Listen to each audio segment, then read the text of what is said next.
तो भारत के संविधान का एक टॉपिक जो सबसे ज्यादा महत्वपूर्ण है, सबसे ज्यादा परीक्षाओं में पूछा जाता है, इसमें बहुत सारे आर्टिकल हैं और आप सभी को यह पूरा का पूरा भाग याद करना है। आज हम पढ़ने जा रहे हैं भारत के संविधान भाग 4 को और आज के सेशन में भारत के संविधान के भाग 4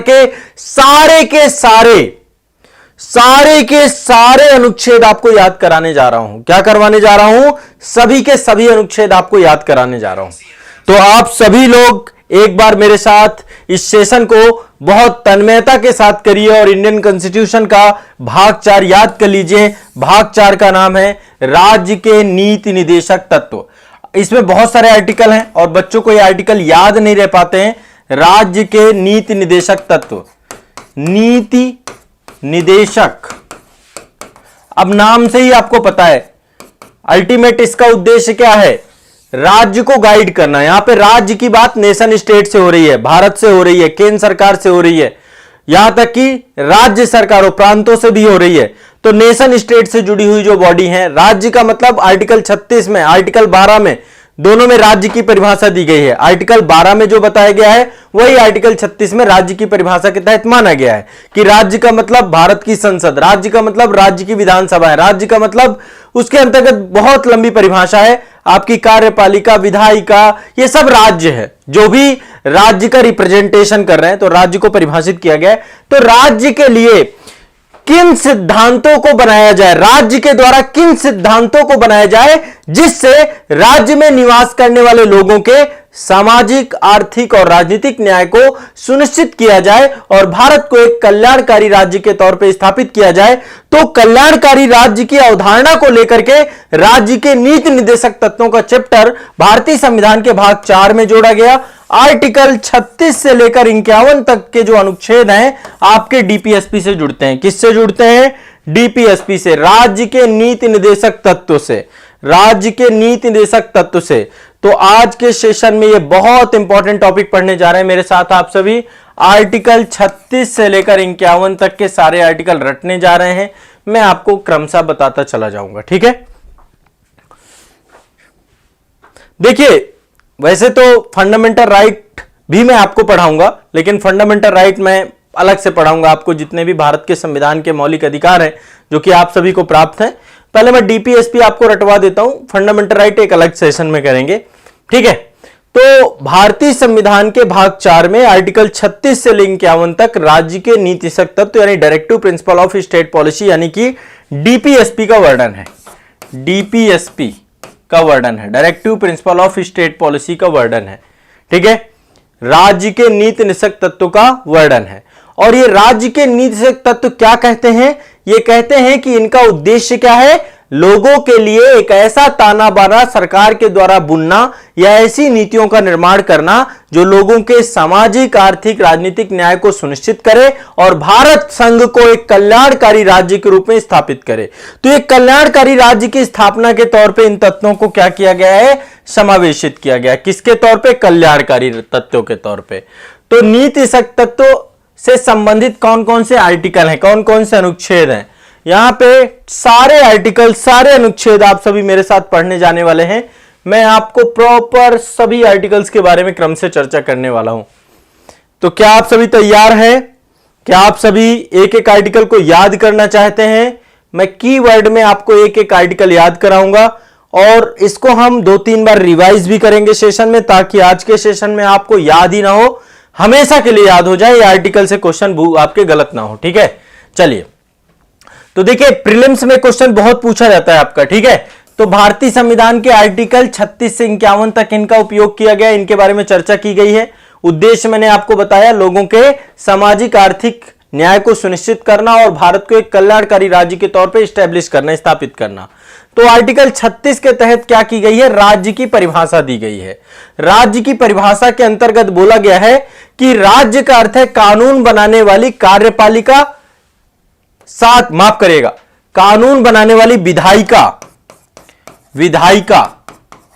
अब ये देखो, इसके बारे में चर्चा कहां की गई है? आर्टिकल 12 में। आर्टिकल 12 में राज्य के बारे में विस्तृत चर्चा की गई। मैं आपको सेपरेट एक वीडियो लेकर के आऊंगा केवल आर्टिकल 12 के ऊपर, जिसके तहत आप बहुत समग्रता से समझ ले कि आर्टिकल 12 क्या है, आर्टिकल 12 के अंतर्गत किसको राज्य माना गया, किसको राज्य नहीं माना गया। यह अपने आप में एक सेपरेट टॉपिक है। तो यहां पर एक सिंपल सी बात है कि किसको जो है डीपीएसपी प्राप्त है, किसके लिए है डीपीएसपी, है तो लोगों के लिए। अल्टीमेट राज्य जो भी काम कर रहा है वो किसके लिए कर रहा है। देखो मैं एक चीज समझाता हूं आपको, थोड़ा सा इसको समझ लोगे। मैं हमेशा कभी भी मेरे से आपने यदि पॉलिटी की क्लास ली है तो पॉलिटी मैंने बहुत आसान बनाया है। मतलब आप सोच नहीं सकते कि पूरी चीजों को मैंने पढ़ाया और बहुत आसानी से पढ़ाया है। मैंने जितना भारत के संविधान के बारे में समझा है तो मैंने सिर्फ इतना ही पाया कि भारत का संविधान 3 शब्दों का सबसे प्रमुख तौर पे यहां पर चर्चा हुई है। पूरे संविधान में 3 शब्द ही समाहित हैं। 3 शब्द कौन है, थोड़ा सा फास्ट फॉरवर्ड होकर के एक बात समझा देता हूं, फिर मैं आपको आर्टिकल याद करा देता हूं। तो हमारे संविधान में 3 शब्दों की बात हुई है। एक तरफ बात हुई है राज्य की, राज्य मतलब नेशन स्टेट जैसे भारत संघ।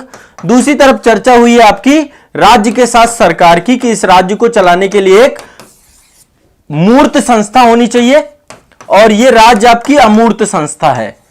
तो राज्य के बारे में संस्था संविधान में चर्चा है, सरकार के बारे में चर्चा और व्यक्ति के बारे में चर्चा है। ठीक है, सरकार का कर्तव्य है कि व्यक्ति के लोक कल्याण के लिए नीतियां बनाए, है ना। राज्य के द्वारा सरकार को कुछ अथॉरिटी दी गई हैं, पावर्स दी गई हैं और सबसे ऊपर संप्रभु आपका बैठा है संविधान। तो संविधान की मशीनरी बहुत शानदार तरीके से बनाई गई है और मेरी आधारभूत क्लासेस जो पॉलिटी की होती हैं उसमें मैं इस टॉपिक को बहुत डिटेल में पूरे संविधान को जोड़ देता हूं केवल 3 शब्दों से। पूरा संविधान 3 शब्दों का खेल है, राज्य, सरकार और व्यक्ति। यदि आपने ऑनलाइन बैच ज्वाइन किया इंडियन पॉलिटी का तो निश्चित तौर पर इंडियन पॉलिटी आप सभी को बहुत आसानी से समझ में आ जाती है। ठीक है, अब चलिए मैं यहां पे बात कर रहा हूं डीपीएसपी की। तो देखो आर्टिकल 36, अब एक बार फास्ट हम सारे आर्टिकल देख लेते हैं, फिर आपको मैं आगे इसके बारे में बहुत बृहद तरीके से चर्चा करेंगे। और एक जो बात होती है कि नीतिक तत्वों को वैचारिक स्रोत के आधार पर, उसके उद्देश्यों के आधार पर 3 भागों में वर्गीकृत किया जाता है, समाजवादी सिद्धांत, गांधीवादी सिद्धांत और उदारवादी या बौद्धिक सिद्धांत।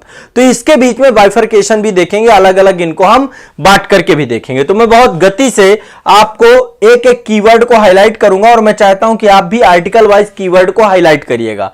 आर्टिकल 36 क्या है, राज्य की परिभाषा। क्या है राज्य की परिभाषा। आर्टिकल 37 में क्या बोला गया है, आर्टिकल 37 में बोला गया कि न्यायालय में वाद योग्य नहीं है। मतलब कि डीपीएसपी को लेकर आप न्यायपालिका नहीं जा सकते। जैसे फंडामेंटल राइट का वैल्यूएशन आपका होता है तो आप न्यायपालिका में जा सकते हैं, लेकिन डीपीएसपी को लेकर के आप न्यायपालिका में नहीं जा सकते। तो आर्टिकल 37 में सिर्फ एक शब्द याद करना है, न्यायालय में वाद योग्य नहीं, सिंपल सी बात है।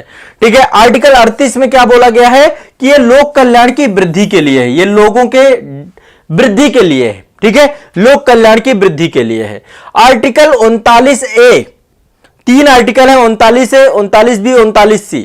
39A समान कार्य के लिए समान वेतन है। ठीक है, यह व्यवस्था की गई है। 39B में पैसों का स्वामित्व नियंत्रण की बात की गई है। ठीक है, ऐसा बोला गया है कि पैसों का, सार्वजनिक पैसों का स्वामित्व नियंत्रण इस प्रकार हो ताकि सार्वजनिक क्षेत्र पूरा हो सके, सार्वजनिक उद्देश्य पूरा हो सके। आर्टिकल 39C के तहत क्या किया गया, धन के समान वितरण की बात की। इससे क्वेश्चन बहुत पूछा गया है, धन के विकेंद्रीकरण की बात की गई है। टेंशन नहीं लेना है, याद होगा, बस ध्यान से सुनना है आपको, मैं रिवाइज कराऊंगा अभी अगेन आपको। आर्टिकल 40 में ग्राम पंचायतों के गठन की बात की गई है। ठीक है, आर्टिकल 41 में काम, शिक्षा और लोक सहायता पाने के अधिकार की बात की गई है कि यह प्रावधान कुछ परिस्थितियों में काम, शिक्षा और लोक सहायता सभी नागरिकों का अधिकार होगा। सभी नागरिकों को काम, शिक्षा और लोक सहायता राज्य का कर्तव्य होगा कि राज्य दे। और साथ ही सरकार गरीबों को सामाजिक सहायता उपलब्ध कराने की विभिन्न पेंशन योजना और अन्य योजनाएं भी शुरू करती है इसी अनुच्छेद के तहत। ठीक है, यह आर्टिकल बहुत व्यापक है। बेरोजगारी से समस्या, गरीबी से समस्या आर्टिकल 21 के तहत, 41 के तहत। मान लीजिए आर्टिकल 41, आर्टिकल 42 के तहत प्रावधान क्या किया गया है, प्रसूति सहायता। देखो मैं आपको हमेशा कहता हूं कि आर्टिकल को याद करना है तो एक शब्द आपको कीवर्ड बनाना है। यहां पे कीवर्ड जितना है मैं हाईलाइट कर रहा हूं यहां पे। ठीक है, आर्टिकल 43 के तहत क्या किया गया है, मजदूरी और कुटीर उद्योगों को प्रोत्साहन देने की बात की गई है। आर्टिकल 43A के तहत क्या किया गया है, इसमें उद्योगों में प्रबंधन में श्रमिकों की भागीदारी। ठीक है, उद्योगों के प्रबंधन में श्रमिकों की भागीदारी की बात की गई है। आर्टिकल 44 में समान सिविल संहिता की बात की गई, यूनिफॉर्म सिविल कोड की बात की गई है। किसकी बात की गई है? यूनिफॉर्म सिविल कोड की। ठीक है, इसके बाद आर्टिकल 45 में बच्चों को मुफ्त और अनिवार्य शिक्षा की बात की गई है। आर्टिकल 46 में अनुसूचित जाति SC एंड ST कैटेगरी तथा अन्य वर्गों के लिए शिक्षा और अर्थ संबंधी हितों के अभिवृद्धि की बात की गई है। आर्टिकल 47 में लोक स्वास्थ्य की बात की गई है। ठीक है, किसकी बात की गई? लोक स्वास्थ्य की। आर्टिकल 48 में कृषि और पशुपालन की बात की गई है। आर्टिकल 48 में पर्यावरण की बात की गई है, पर्यावरण प्रोटेक्शन या एनवायरमेंट संरक्षण की बात की गई है। आर्टिकल 49 में महत्वपूर्ण स्थानों और वस्तुओं के संरक्षण की बात की गई है। आर्टिकल 50 में कार्यपालिका और न्यायपालिका दोनों को अलग करने की बात की गई है। और आर्टिकल 51 में अंतरराष्ट्रीय संधि और सुरक्षा को बढ़ाए रखने के कर्तव्य की बात की गई है कि यह कार्य जो है आपका अंतरराष्ट्रीय शांति और सुरक्षा को बढ़ाने का प्रयास किया जाएगा। ये आपके आर्टिकल 36 से लेकर आर्टिकल 51 तक है। चलो एक बार और फास्ट देख लेते हैं। आर्टिकल 36 में राज्य की परिभाषा। आर्टिकल 37 में क्या किया गया? न्यायालय में ये वाद योग्य नहीं होंगे, डीपीएसपी को लेकर के आप न्यायपालिका में नहीं जा सकते हैं। इसके अलावा आर्टिकल 38 में लोक कल्याण की वृद्धि। आर्टिकल 39 से सामान्य कार्य के लिए समान वेतन, सामान्य कार्य के लिए समान वेतन, सामान्य कार्य के लिए समान वेतन। आर्टिकल 39B में पैसों के स्वामित्व का नियंत्रण की बात की गई है। 39C में धन का विकेंद्रीकरण या धन का समान वितरण। आर्टिकल 40 में ग्रामों का गठन, ग्राम पंचायतों का गठन। आर्टिकल 41 में काम, शिक्षा और लोक सहायता पाने का अधिकार। आर्टिकल 42 में प्रावधान किया गया है मानवोचित दशाओं में प्रसूति सहायता का उपबंध किया गया है। आर्टिकल 43 में मजदूरी और कुटीर उद्योगों का प्रोत्साहन की बात की गई है। 43A में श्रमिकों की भागीदारी उद्योगों के प्रबंधन में। 44 में समान सिविल संहिता की बात की गई है। 45 में बच्चों को मुफ्त और अनिवार्य शिक्षा की बात की गई है। 46 में SC ST और अन्य वर्गों के लिए शिक्षा और अर्थ संबंधी अभिवृद्धि की बात की गई है। 47 में लोक स्वास्थ्य की बात की गई है। 48 में एग्रीकल्चर और पशुपालन की बात की गई है। 48A में पर्यावरण की बात की गई है। 49 में महत्वपूर्ण स्थानों और वस्तुओं के संरक्षण की बात की गई है। 50 में कार्यपालिका और न्यायपालिका दोनों को अलग अलग करने की बात की गई है। 51 के तहत अंतरराष्ट्रीय शांति और सुरक्षा को बनाए रखने की बात की गई है। ये चर्चाएं हैं आपकी, ठीक है, ये चर्चाएं हैं। अब देखो, अब मैं थोड़ा सा आपको इन आर्टिकल्स को थोड़ा सा एक दूसरे डायमेंशन से पढ़ाता हूं, ठीक है। अब देख, चीज ध्यान रखिएगा, ये बहुत फास्ट फॉरवर्ड होकर के हमने चीजों को देखा। अब टेंशन मत लो, मैं याद करवाने का काम करता हूं, टेंशन ना लो, सब याद करा के जाऊंगा, घबराना नहीं है, मैं खड़ा हूं तो टेंशन नहीं लेना। अब देखो, फंडामेंटल राइट आपके अलग राइट है। फंडामेंटल राइट आपके ऐसे अधिकार हैं जो आपके व्यक्तित्व निर्माण में सबसे ज्यादा सहायक है ना। समानता का अधिकार, स्वतंत्रता का अधिकार, शोषण के विरुद्ध अधिकार, धार्मिक स्वतंत्रता का अधिकार, शिक्षा और संस्कृति का अधिकार, संवैधानिक उपबंधों का अधिकार, संवैधानिक उपचारों का अधिकार। तो ओवरऑल ये आपके फंडामेंटल राइट है, जिनको यदि हम हटा देंगे तो आपका पूर्ण विकास नहीं हो सकता, आपका व्यक्तित्व रुक जाएगा। वही डीपीएसपी क्या है? डीपीएसपी नागरिकों के अधिकारों की रक्षा तो करता है, लेकिन बृहत स्तर पर नागरिकों के अधिकारों को एस्टेब्लिशमेंट करने का प्रयास करता है। केवल एक नागरिक के लिए काम नहीं करता, बल्कि सभी नागरिकों के लिए यह काम करता है। ठीक है, आप खुद सोचिए, कोई योजना और स्कीम एक आदमी को लाभ देने के लिए नहीं आती ना, एक बड़े दायरे के लिए आती है आपकी। ठीक है, और डीपीएसपी एक तरीके से राज्य के लिए क्या है? दिशा निर्देश है, एक आदर्श है कि आपको जब कानून और नीतियां बनानी है तो डीपीएसपी को ध्यान में रखना है। ठीक है, मौलिक अधिकार के बारे में देखेंगे तो मौलिक अधिकार में राज्य में बहुत सारे अंकुश लगाए जाते हैं। राज्य के लिए क्या है? निगेटिव अर्थों में है, जबकि जो डीपीएसपी आपके हैं, डीपीएसपी सिद्धांत जो है ये राज्य को पावरफुल बनाते हैं, राज्य को कर्तव्य देते हैं, राज्य को एक दिशा देते हैं, लेकिन ये न्यायालय द्वारा प्रवर्तनीय नहीं है। ठीक है, इसके अलावा जो नीति तत्व है ये सकारात्मक है, कानून द्वारा प्रवर्तनीय नहीं है, मतलब न्यायपालिका द्वारा वाद योग्य नहीं है। और यह ध्यान रखना आवश्यक है कि जब आप डीपीएसपी को बनाएं, कोई कानून बनाए, कोई नियम बनाए, उससे मौलिक अधिकारों का उल्लंघन ना हो, अन्यथा वो कानून ऑटोमेटिक समाप्त हो जाता है। ठीक है, और डीपीएसपी मौलिक अधिकार के अधीनस्थ अधिकार है, मतलब मौलिक अधिकारों का वायलेशन नहीं होना चाहिए किसी भी कीमत में। यदि कानून बनाते समय मौलिक अधिकारों का उल्लंघन हुआ तो निश्चित तौर पे क्या हो जाएगा? ठीक है, यह आपको ध्यान रखना है। अब यहां पे ध्यान रखिएगा, एक चीज ध्यान रखिएगा, मौलिक ये डीपीएसपी को हम कितने भागों में बांटते हैं? डीपीएसपी को हम 3 भागों में विभाजित कर रहे हैं, 3 भागों में विभाजित कर रहे हैं। किसके आधार पे? ये वैचारिक स्रोतों के आधार पे। देखिए महात्मा गांधी भी चाहते थे कि भारत का संविधान ऐसा हो। उस समय तत्कालीन समय में बहुत सारे उदारवादी और बौद्धिक चिंतक थे, वो भी चाहते थे कि संविधान ऐसा हो। तो समाजवादी जो उस समय लोग थे, उनका भी उद्देश्य था कि समाजवादी हो। तो भारत के संविधान को हम 3 भागों में बांटते हैं। एक तो समाजवादी, माफ करिएगा डीपीएसपी को, समाजवादी, समाजवादी के बाद गांधीवादी, गांधीवादी, और तीसरा उदार एवं बौद्धिक सिद्धांत, उदार एवं बौद्धिक सिद्धांत। ठीक है। अब जैसे महात्मा गांधी चाहते थे कि सत्ता का विकेंद्रीकरण हो, तो पंचायती राज व्यवस्था बना दी गई। अब देखते हैं एक बार सभी को। ठीक है, तो ये आपके अब एक एक करके इनको समझते हुए चलेंगे। सबसे पहले समाजवादी सिद्धांत कौन कौन से हैं? समाजवादी सिद्धांत, समाजवादी सिद्धांत जहां पे राज्य के बारे में चर्चा हुई है, तो आर्टिकल 38, अभी मैंने आपको बताया, आर्टिकल 38 में बोला गया है सामाजिक, आर्थिक, राजनीतिक न्याय। राज्य का कर्तव्य क्या है? सामाजिक, आर्थिक और राजनीतिक न्याय सुनिश्चित करना, आय, स्थिति और सुविधाओं और अवसरों की असमानता को कम करके सामाजिक व्यवस्था को सुरक्षित एवं संरक्षित करते जन कल्याण को बढ़ावा देना, लोक कल्याण को बढ़ावा देना। तो आर्टिकल 38 आप लोग लिख लो, लोक कल्याण में वृद्धि की बात की गई। किसकी बात की गई है? लोक कल्याण में वृद्धि। तो आर्टिकल 38 आपका जुड़ा हुआ है लोक कल्याण में वृद्धि को लेकर के, लोक कल्याण से जुड़ा हुआ। सिर्फ इतना शब्द याद करना है आपको। पूरा आर्टिकल देखो याद नहीं रह पाता है तो आपको रफली याद रहे, आर्टिकल 38 आपका लोक कल्याण से जुड़ा हुआ है। ठीक है। आर्टिकल 39 आपका किससे जुड़ा हुआ है? सभी नागरिकों के आजीविका के पर्याप्त साधन हो, अधिकार हो। ठीक है। भौतिक संसाधनों पर सभी का स्वामित्व और नियंत्रण हो। कुछ ही व्यक्तियों के पास धन का संकेंद्रण ना हो। पुरुष और महिला दोनों को समान कार्य के लिए समान वेतन दिया जाए। श्रमिकों को शक्ति और स्वास्थ्य दिया जाए। बच्चों के बचपन और युवाओं का शोषण ना हो। ठीक है। तो आर्टिकल 39 को लेकर के आपका यहां पर देखिए, यह भी आपका सामाजिक है, समाज के लोगों से जो जुड़ा हुआ है, यह भी सामाजिक समस्या का समाधान है। ठीक है। ऊपर वाला भी आपका लोक कल्याण था, तो लोक कल्याण मतलब सामाजिक समस्या, तो इसीलिए इनको क्या बोलते हैं? सामाजिक सिद्धांत, जो समाजवादी विचारधारा से जुड़े हुए हैं, जो जनता को सर्वोपरि कर रहे हैं, जो शासन सत्ता के विकेंद्रीकरण की बात कर रहे हैं।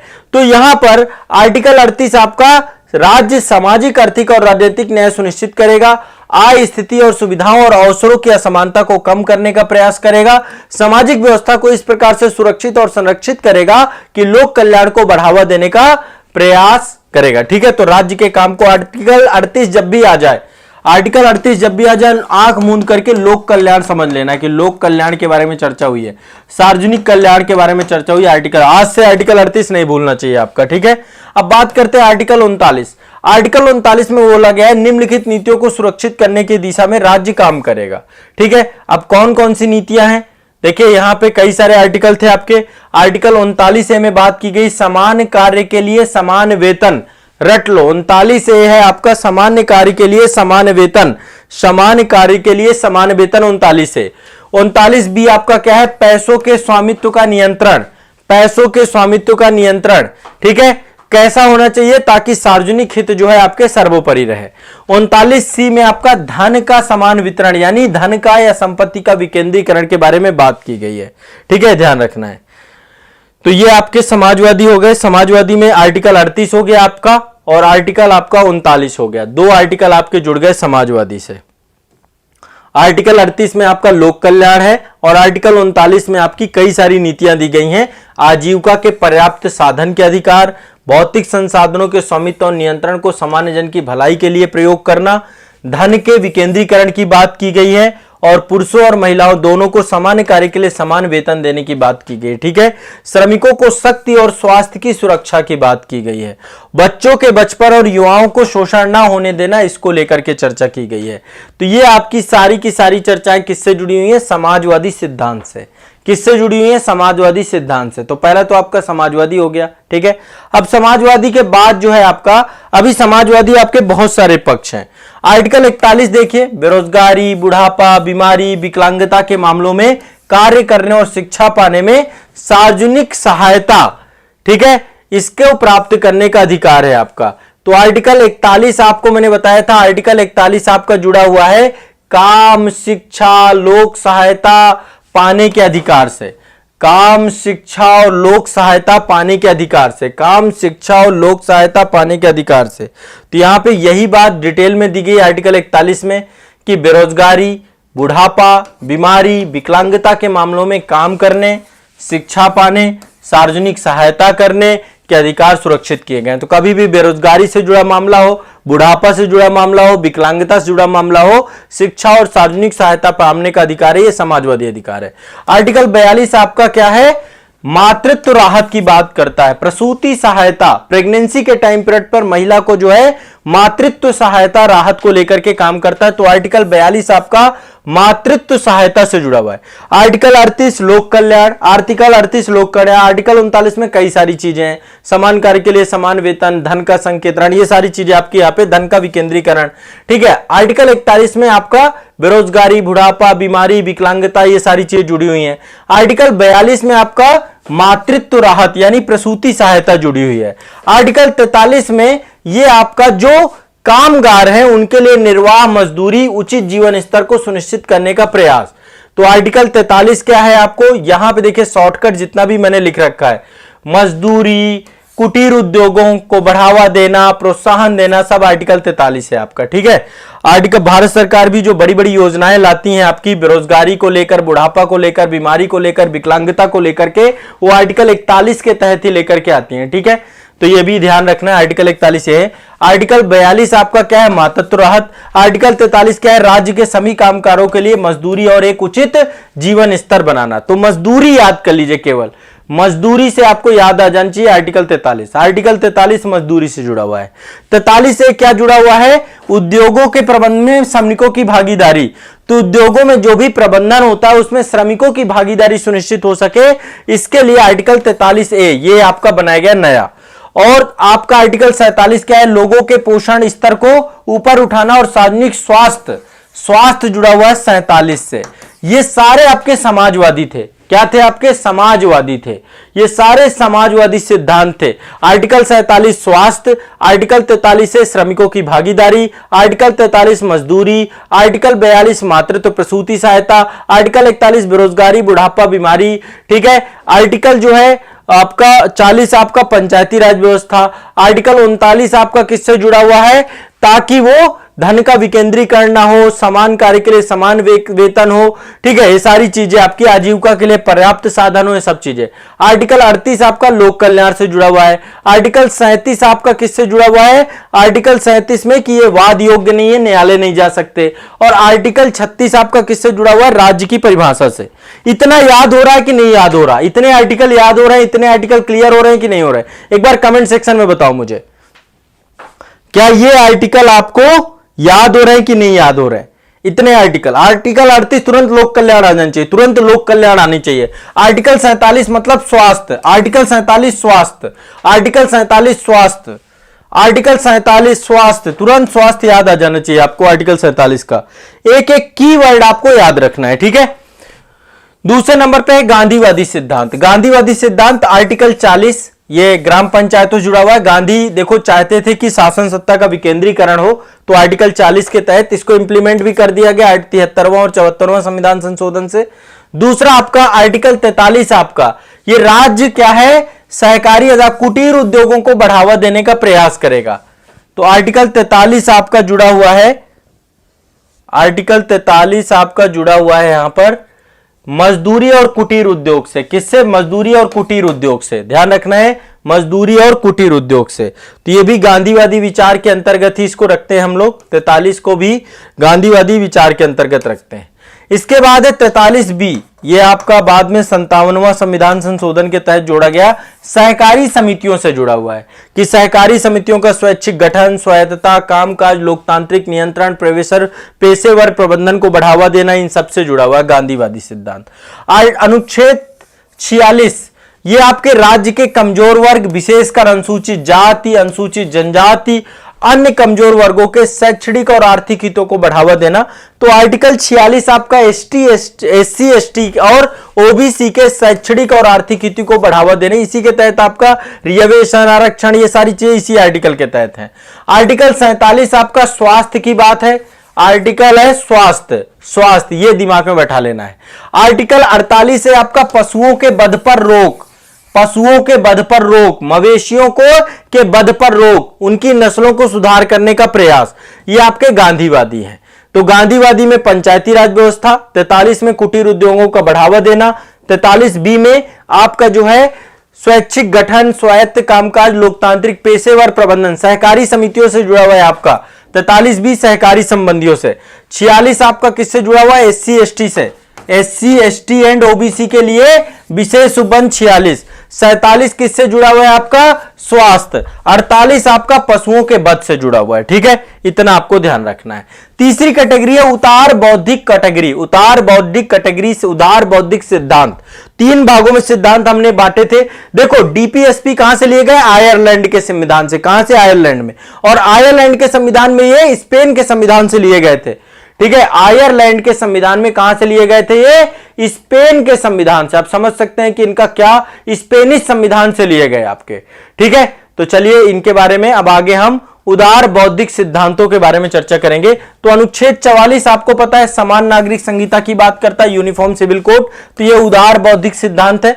आर्टिकल 45 आपकी 0 से 6 आयु वर्ग के प्रारंभिक बाल्यावस्था की देखभाल और शिक्षा प्रदान करना, इसके लिए 21A जोड़ दिया गया है फंडामेंटल राइट में। ठीक है, शिक्षा को एक मौलिक अधिकार बना दिया गया, शिक्षा के अधिकार को। तो पहले 45 में सभी बच्चों को जो 6 वर्ष की आयु पूरी करने तक जो है प्रारंभिक बाल्यावस्था और उनकी देखभाल और शिक्षा प्रदान करने का काम आर्टिकल 45। आर्टिकल 48 में कृषि पशुपालन आधुनिक और वैज्ञानिक आधार पर संगठित करना। आर्टिकल 48A में पर्यावरण की रक्षा करना, सुधार करना, देश के वनों और वन्य जीवों की रक्षा करना। आर्टिकल 49 में राज्य की कलात्मक और ऐतिहासिक महत्व के प्रत्येक स्मारक और स्थान की रक्षा करना। ठीक है, राज्य की कलात्मक ऐतिहासिक महत्व की प्रत्येक स्मारक और स्थान की रक्षा करना। आर्टिकल 50 में लोक सेवाओं में न्यायपालिका कार्यपालिका से अलग होने की बात की गई है कि न्यायपालिका कार्यपालिका से अलग होगी। 51 में क्या घोषणा की गई है कि अंतरराष्ट्रीय शांति और सुरक्षा बनाने का प्रयास राज्य करेगा, राष्ट्रों के साथ न्यायपूर्ण सम्मानजनक संबंध बनाएगा, अंतरराष्ट्रीय कानून और संधि दायित्वों को सम्मान करेगा, मध्यस्थता द्वारा अंतरराष्ट्रीय विवादों का जो है निपटारा करेगा। ये आपके आर्टिकल हैं। अलग अलग देखो मैंने दोनों प्रकार से बता दिए। पहले मैंने आपको कीवर्ड बता दिए, फिर मैंने इनको विभाजित कर दिया। समाजवादी में आपका आर्टिकल 38 है जो कि आपका लोक कल्याण से जुड़ा हुआ है। आर्टिकल 39 में बहुत सारे पक्ष दिए गए हैं, समान कार्य के समान वेतन, धन का विकेंद्रीकरण, है ना, संसाधनों के स्वामित्व और नियंत्रण, इनकी बात है। आर्टिकल 41 में ये आपका जो है बेरोजगारी, बुढ़ापा, बीमारी, विकलांगता, सोशल जस्टिस से जुड़ा हुआ है आर्टिकल 41 आपका। आर्टिकल 42 आपका प्रसूति सहायता से जुड़ा हुआ है, मातृत्व राहत से जुड़ा हुआ है। आर्टिकल 43 आपका मजदूरी और उचित जीवन स्तर से जुड़ा हुआ है। 43 है उद्योगों के प्रबंधन में श्रमिकों की भागीदारी से जुड़ा हुआ है। 47 में स्वास्थ्य से जुड़ा हुआ है आपका। ठीक है, गांधीवादी सिद्धांत में आर्टिकल 40 ग्राम पंचायत। 43 में आपका कुटीर उद्योगों को बढ़ावा देना, गांधी चाहते थे कि हस्तशिल्प कुटीर उद्योग को बढ़ावा दिया जाए। ठीक है, 43B में आपका जो है सरकारी समितियों की बात की गई है। आर्टिकल 46 में जो है आपका जो एससी एसटी वर्ग है, आर्टिकल 46 एससी एसटी वर्ग, ओबीसी वर्ग, पिछड़ा वर्ग आपका आर्टिकल 46। आर्टिकल 47 के तहत सिंपल सा है स्वास्थ्य, आर्टिकल 47 स्वास्थ्य। आर्टिकल 48 पशुओं के वध पर रोक लगाना। इसके बाद उदार बौद्धिक सिद्धांतों में article 44 uniform civil law code यानी कि समान नागरिक संहिता। आर्टिकल 45 0 से 6 आयु वर्ष के बच्चों के लिए शिक्षा की बात करना, उनका देखभाल करना। आर्टिकल 48 आपका कृषि और पशुपालन को आधुनिक और वैज्ञानिक आधार पर करना। 48 है आपका पर्यावरण से। 49 आपका जो भारत की कलात्मक और ऐतिहासिक महत्व के स्मारक हैं उनका संरक्षण करना। 50 आपका न्यायपालिका का कार्यपालिका से पृथक करना। 51 आपका अंतरराष्ट्रीय शांति और सुरक्षा को स्थापित करना। ये आपके 36 से 51 तक के आर्टिकल हैं। अब यदि आपको ये भूल रहे हैं तो दिक्कत है आप में। आप 36 से 51 तक को पूरा रट जाना है, प्रॉपर रट जाना है। एक बार और सेशन देख लेना, आपको अब ये आर्टिकल गड़बड़ नहीं होंगे, आपको रट जाएंगे। पूरे के पूरे आर्टिकल हो गए आपके, पूरे के पूरे आर्टिकल, ठीक है। अब देखो डीपीएसपी में संशोधन हो चुके हैं। 42वां संशोधन 1976 में हुआ, भाग 4 में कुछ बदलाव किए गए। एक तो 39A जोड़ दिया गया, निःशुल्क विधिक सहायता की बात की गई यहां पे। 43A जोड़ा गया, उद्योगों में प्रबंध की श्रमिकों की भागीदारी, ये 42वें संविधान संशोधन के तहत। और 48A जोड़ दिया गया, पर्यावरण की रक्षा और उसमें सुधार करना। तो ये 3 आर्टिकल तो 42वें संविधान संशोधन के तहत जोड़े गए थे। 39A गरीबों के लिए निःशुल्क और विधिक कानूनी सहायता, 43A उद्योगों के प्रबंधन में श्रमिकों की भागीदारी, और 48A में पर्यावरण की रक्षा और उसमें सुधार करना। 44वां संविधान संशोधन किससे जुड़ा है आपका? ये 44वां संविधान संशोधन राज्य विशेष रूप से आर्थिक असमानताओं को कम करने के लिए व्यक्तियों और समूहों के बीच सुविधा और अवसरों के असमानताओं को खत्म करने का प्रयास करेगा, और इसमें संपत्ति के अधिकार को समाप्त करके एक विधिक अधिकार बना दिया गया था। 2002 में 46वां संविधान संशोधन हुआ, और इसके तहत 45 को बनाने के लिए प्रारंभिक शिक्षा के लिए आर्टिकल 21A जोड़ दिया गया, है ना। आज शिक्षा का अधिकार हमारा एक फंडामेंटल राइट बना दिया गया। तो ये कुछ इसमें जो है क्या हो चुके हैं, इसको लेकर कुछ संविधान संशोधन भी हो चुके हैं। 42वां संविधान संशोधन सबसे मेजर है। 43A उद्योगों में श्रमिकों की भागीदारी, उद्योगों के प्रबंधन में श्रमिकों की भागीदारी से जुड़ा है। 48A पर्यावरण से जुड़ा है। 39A निःशुल्क विधिक सहायता से जुड़ा हुआ है, ठीक है।